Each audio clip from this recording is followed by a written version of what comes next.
Dracula. By Bram Stoker. Chapter 2. Jonathan Harker's journal continued. May 5th. I must have been asleep, for certainly if I had been fully awake I must have noticed the approach of such a remarkable place.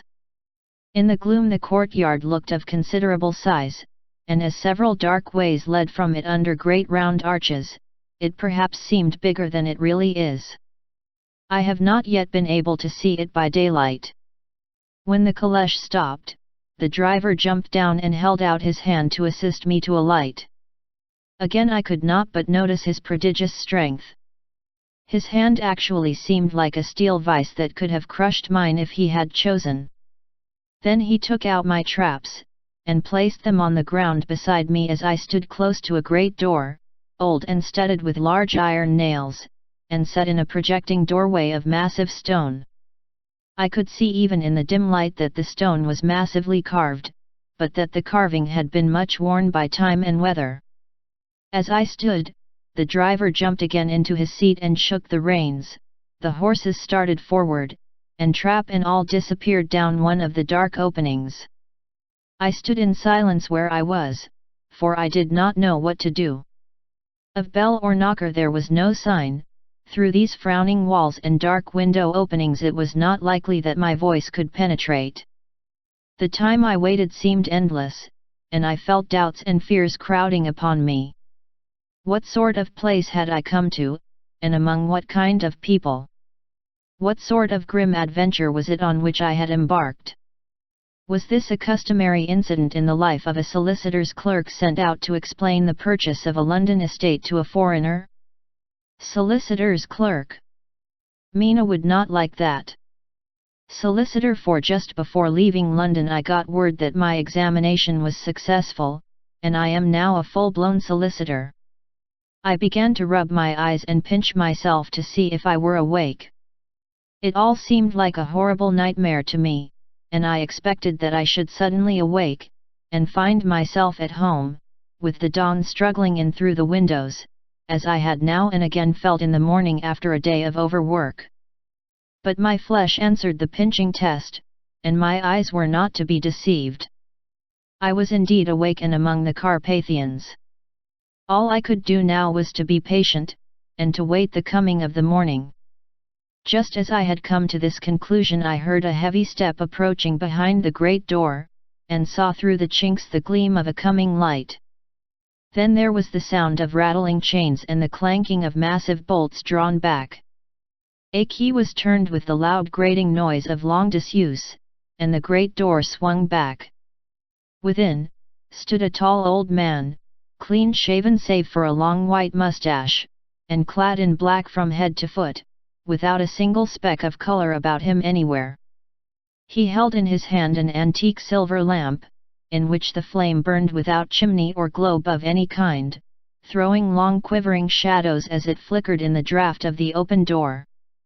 The old man motioned me in with his right hand with a courtly gesture, saying in excellent English, but with a strange intonation, "Welcome to my house.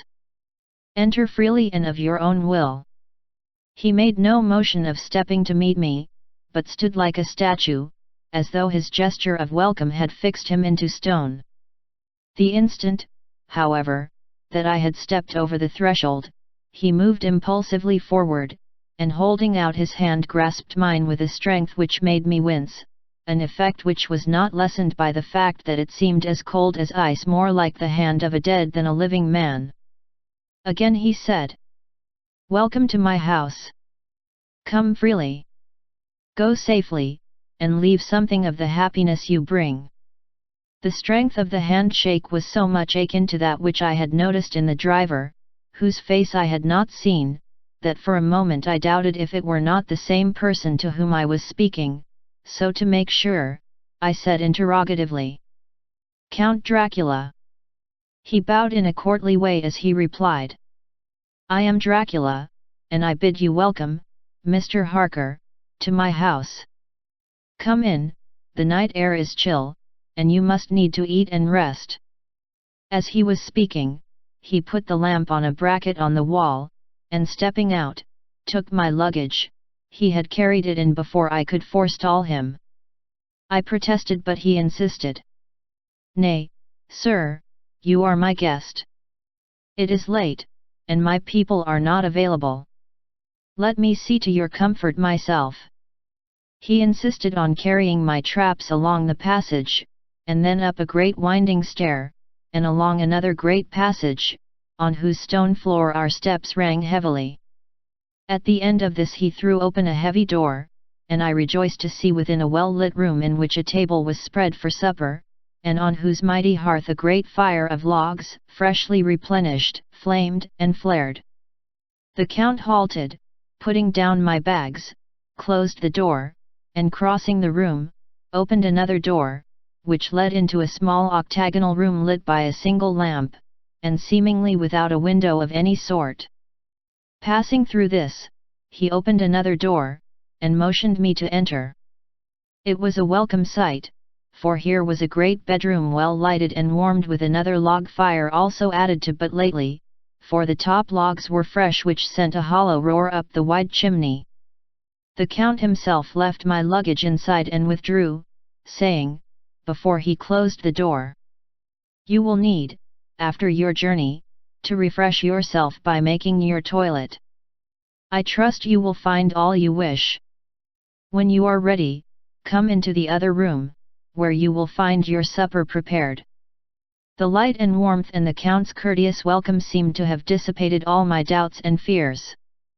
Having then reached my normal state, I discovered that I was half famished with hunger, so making a hasty toilet, I went into the other room. I found supper already laid out. My host, who stood on one side of the great fireplace, leaning against the stonework, made a graceful wave of his hand to the table, and said, "I pray you, be seated and sup how you please. You will, I trust, excuse me that I do not join you, but I have dined already, and I do not sup." I handed to him the sealed letter which Mr. Hawkins had entrusted to me. He opened it and read it gravely, then, with a charming smile, he handed it to me to read. One passage of it, at least, gave me a thrill of pleasure. "I must regret that an attack of gout, from which malady I am a constant sufferer, forbids absolutely any travelling on my part for some time to come, but I am happy to say I can send a sufficient substitute, one in whom I have every possible confidence. He is a young man, full of energy and talent in his own way, and of a very faithful disposition. He is discreet and silent, and has grown into manhood in my service. He shall be ready to attend on you when you will during his stay, and shall take your instructions in all matters." The Count himself came forward and took off the cover of a dish, and I fell to at once on an excellent roast chicken. This, with some cheese and a salad and a bottle of old Tokay, of which I had 2 glasses, was my supper. During the time I was eating it, the Count asked me many questions as to my journey, and I told him by degrees all I had experienced. By this time I had finished my supper, and by my host's desire had drawn up a chair by the fire and begun to smoke a cigar which he offered me, at the same time excusing himself that he did not smoke. I had now an opportunity of observing him, and found him of a very marked physiognomy.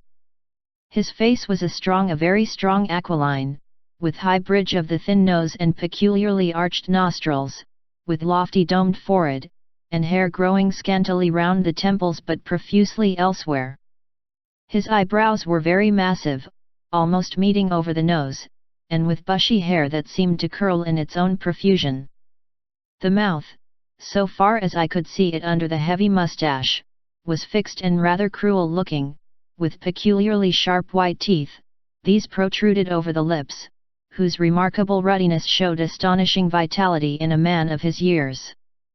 For the rest, his ears were pale, and at the tops extremely pointed, the chin was broad and strong, and the cheeks firm though thin. The general effect was one of extraordinary pallor.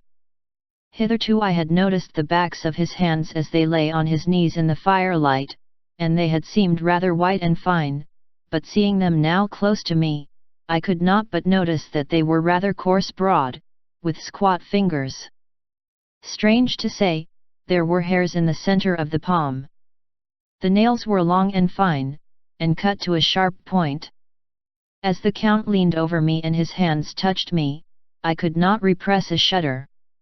It may have been that his breath was rank, but a horrible feeling of nausea came over me, which, do what I would, I could not conceal.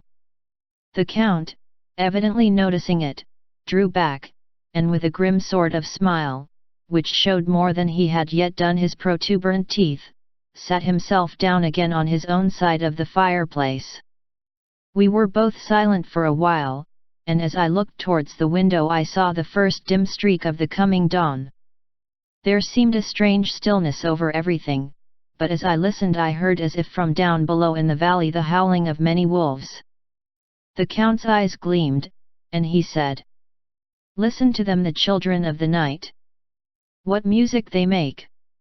Seeing, I suppose, some expression in my face strange to him, he added, 'Ah, sir, you dwellers in the city cannot enter into the feelings of the hunter.' Then he rose and said, 'But you must be tired. Your bedroom is all ready, and tomorrow you shall sleep as late as you will. I have to be away till the afternoon, so sleep well and dream well.' With a courteous bow, he opened for me himself the door to the octagonal room, and I entered my bedroom.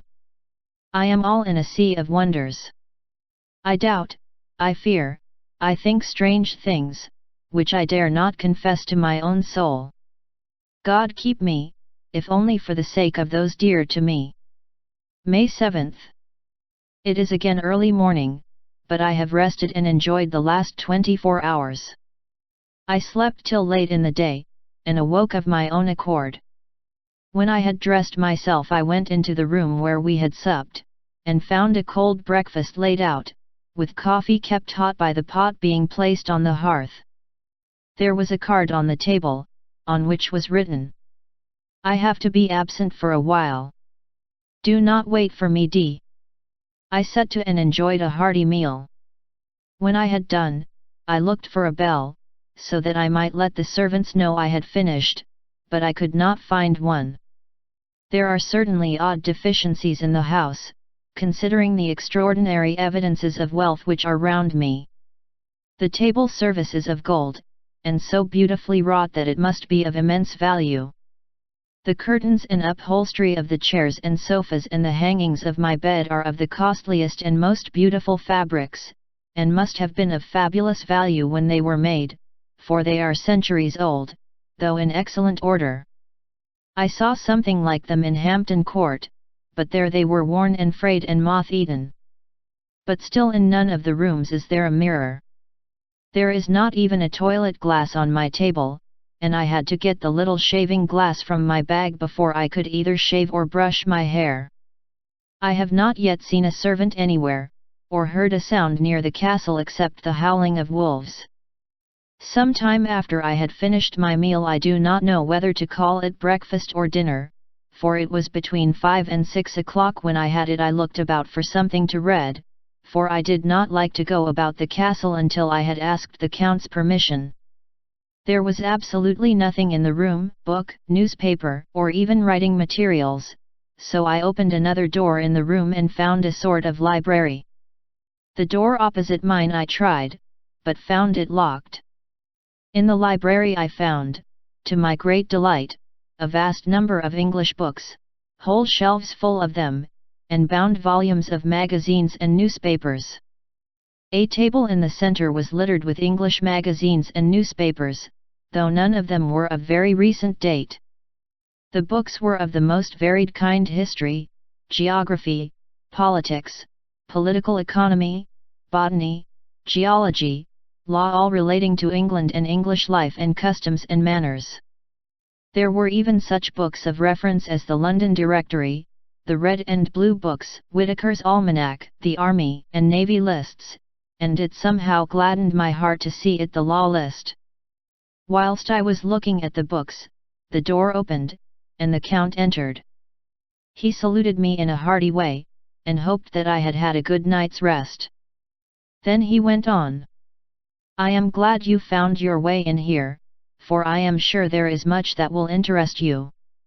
These companions, and he laid his hand on some of the books, have been good friends to me, and for some years past, ever since I had the idea of going to London, have given me many, many hours of pleasure. Through them I have come to know your great England, and to know her is to love her. I long to go through the crowded streets of your mighty London, to be in the midst of the whirl and rush of humanity, to share its life, its change, its death, and all that makes it what it is. But alas! As yet I only know your tongue through books. To you, my friend, I look that I know it to speak. But, Count, I said, you know and speak English thoroughly. He bowed gravely. I thank you, my friend, for your all too flattering estimate, but yet I fear that I am but a little way on the road I would travel.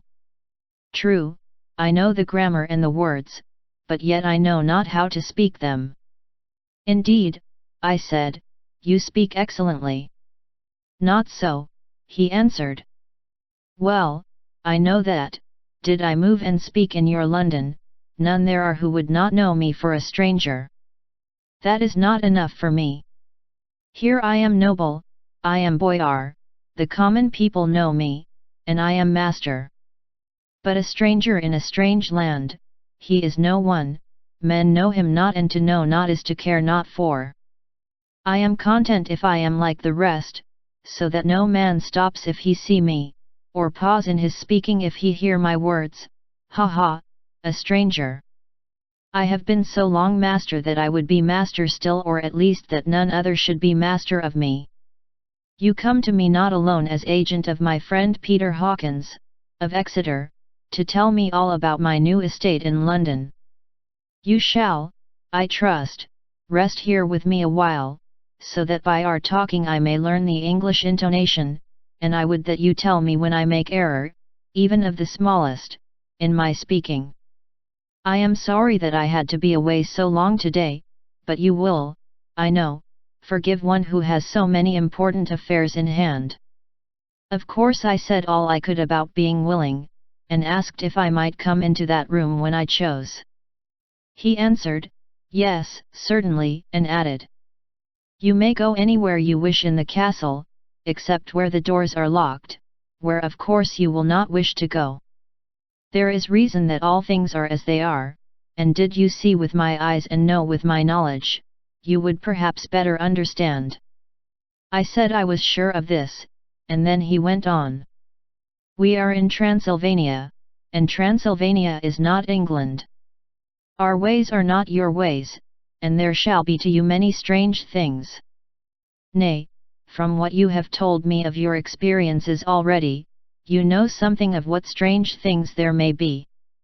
This led to much conversation, and as it was evident that he wanted to talk, if only for talking's sake, I asked him many questions regarding things that had already happened to me or come within my notice. Sometimes he sheered off the subject, or turned the conversation by pretending not to understand, but generally he answered all I asked most frankly. Then as time went on, and I had got somewhat bolder, I asked him of some of the strange things of the preceding night, as, for instance, why the coachman went to the places where he had seen the blue flames. He then explained to me that it was commonly believed that on a certain night of the year last night, in fact, when all evil spirits are supposed to have unchecked sway, a blue flame is seen over any place where treasure has been concealed. That treasure has been hidden, he went on, in the region through which you came last night, there can be but little doubt, for it was the ground fought over for centuries by the Wallachian, the Saxon, and the Turk. Why, there is hardly a foot of soil in all this region that has not been enriched by the blood of men, patriots, or invaders. In old days there were stirring times, when the Austrian and the Hungarian came up in hordes, and the patriots went out to meet them, men and women, the aged and the children too, and waited their coming on the rocks above the passes, that they might sweep destruction on them with their artificial avalanches. When the invader was triumphant he found but little, for whatever there was had been sheltered in the friendly soil. But how, said I, can it have remained so long undiscovered, when there is a sure index to it if men will but take the trouble to look? The Count smiled, and as his lips ran back over his gums, the long, sharp, canine teeth showed out strangely, he answered. Because your peasant is at heart a coward and a fool. Those flames only appear on one night, and on that night no man of this land will, if he can help it, stir without his doors. And, dear sir, even if he did he would not know what to do. Why, even the peasant that you tell me of who marked the place of the flame would not know where to look in daylight even for his own work. Even you would not, I dare be sworn, be able to find these places again. There you are right, I said. I know no more than the dead where even to look for them. Then we drifted into other matters. Come, he said at last, tell me of London and of the house which you have procured for me. With an apology for my remissness, I went into my own room to get the papers from my bag. Whilst I was placing them in order I heard a rattling of china and silver in the next room, and as I passed through, noticed that the table had been cleared and the lamp lit, for it was by this time deep into the dark. The lamps were also lit in the study or library, and I found the Count lying on the sofa, reading, of all things in the world, an English Bradshaw's Guide. When I came in he cleared the books and papers from the table, and with him I went into plans and deeds and figures of all sorts. He was interested in everything, and asked me a myriad questions about the place and its surroundings. He clearly had studied beforehand all he could get on the subject of the neighborhood, for he evidently at the end knew very much more than I did. When I remarked this, he answered, Well, but, my friend, is it not needful that I should? When I go there I shall be all alone, and my friend Harker Jonathan nay, pardon me, I fall into my country's habit of putting your patronymic first. My friend Jonathan Harker will not be by my side to correct and aid me. He will be in Exeter, miles away, probably working at papers of the law with my other friend, Peter Hawkins. So, we went thoroughly into the business of the purchase of the estate at Purfleet. When I had told him the facts and got his signature to the necessary papers, and had written a letter with them ready to post to Mr. Hawkins, he began to ask me how I had come across so suitable a place. I read to him the notes which I had made at the time, and which I inscribe here. At Purfleet, on a by-road, I came across just such a place as seemed to be required, and where was displayed a dilapidated notice that the place was for sale. It is surrounded by a high wall, of ancient structure, built of heavy stones, and has not been repaired for a large number of years. The closed gates are of heavy old oak and iron, all eaten with rust. The estate is called Carfax, no doubt a corruption of the old Cotter face, as the house is four-sided, agreeing with the cardinal points of the compass. It contains in all some 20 acres, quite surrounded by the solid stone wall above mentioned. There are many trees on it, which make it in places gloomy, and there is a deep, dark-looking pond or small lake, evidently fed by some springs, as the water is clear and flows away in a fair-sized stream. The house is very large and of all periods back, I should say, to medieval times, for one part is of stone immensely thick, with only a few windows high up and heavily barred with iron. It looks like part of a keep, and is close to an old chapel or church. I could not enter it, as I had not the key of the door leading to it from the house, but I have taken with my Kodak views of it from various points. The house has been added to, but in a very straggling way, and I can only guess at the amount of ground it covers, which must be very great. There are but few houses close at hand, one being a very large house only recently added to and formed into a private lunatic asylum. It is not, however, visible from the grounds. When I had finished, he said, I am glad that it is old and big. I myself am of an old family, and to live in a new house would kill me. A house cannot be made habitable in a day, and, after all, how few days go to make up a century. I rejoice also that there is a chapel of old times. We Transylvanian nobles love not to think that our bones may lie amongst the common dead. I seek not gaiety nor mirth, not the bright voluptuousness of much sunshine and sparkling waters which please the young and gay. I am no longer young, and my heart, through weary years of mourning over the dead, is not attuned to mirth. Moreover, the walls of my castle are broken, the shadows are many, and the wind breathes cold through the broken battlements and casements. I love the shade and the shadow, and would be alone with my thoughts when I may. Somehow his words and his look did not seem to accord, or else it was that his cast of face made his smile look malignant and saturnine. Presently, with an excuse, he left me, asking me to put all my papers together. He was some little time away, and I began to look at some of the books around me. One was an atlas, which I found opened naturally at England, as if that map had been much used. On looking at it I found in certain places little rings marked, and on examining these I noticed that one was near London on the east side, manifestly where his new estate was situated, the other two were Exeter, and Whitby on the Yorkshire coast. It was the better part of an hour when the Count returned. "Aha," he said, "still at your books? Good. But you must not work always. Come, I am informed that your supper is ready." He took my arm, and we went into the next room, where I found an excellent supper ready on the table.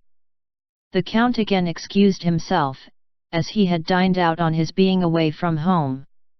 But he sat as on the previous night, and chatted whilst I ate.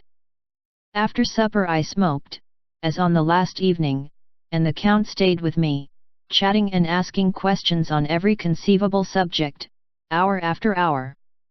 I felt that it was getting very late indeed, but I did not say anything, for I felt under obligation to meet my host's wishes in every way.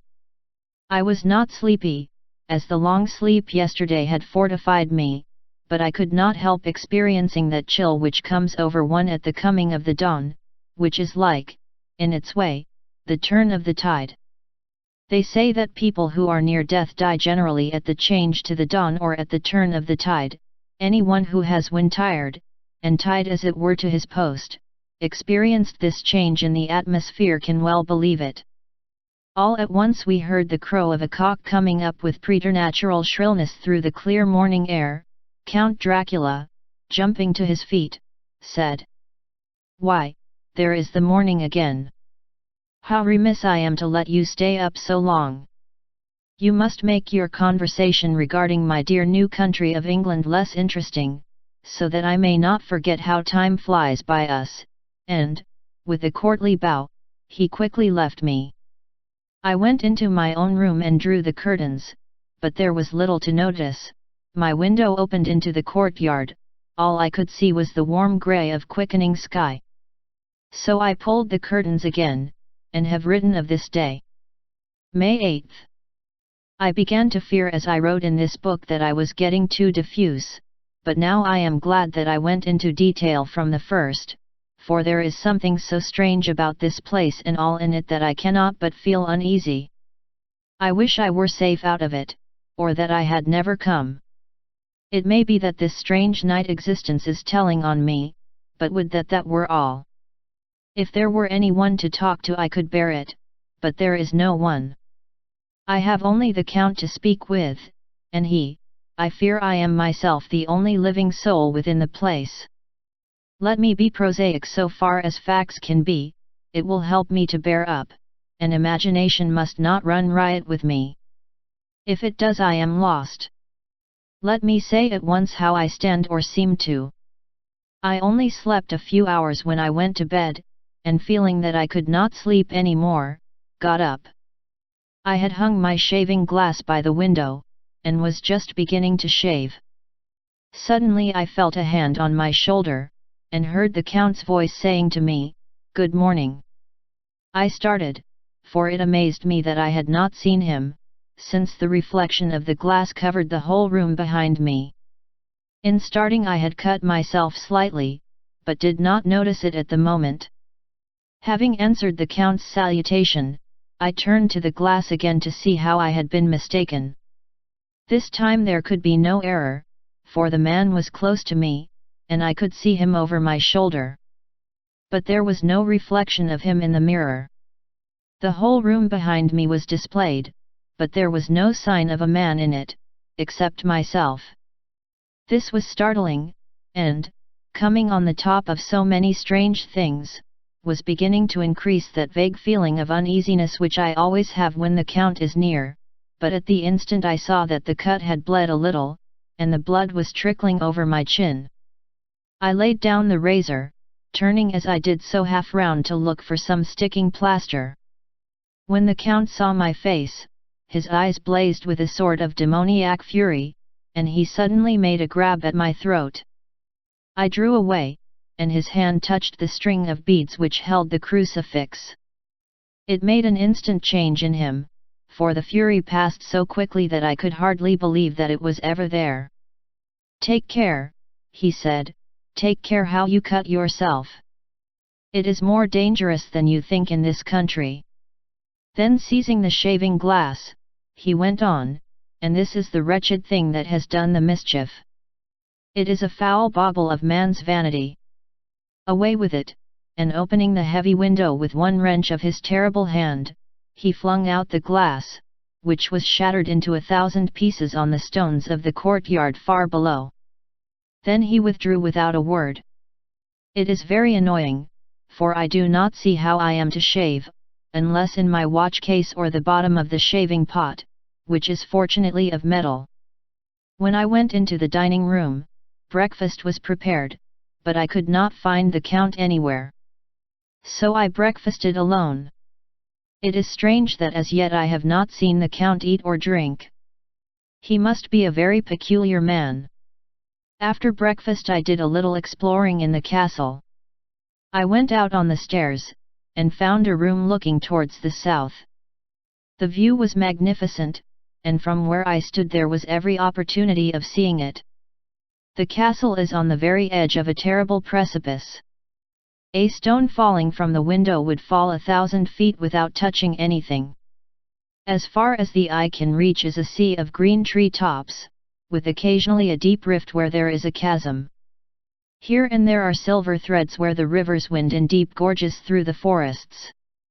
But I am not in heart to describe beauty, for when I had seen the view I explored further, doors, doors, doors everywhere, and all locked and bolted. In no place save from the windows in the castle walls is there an available exit. The castle is a veritable prison, and I am a prisoner.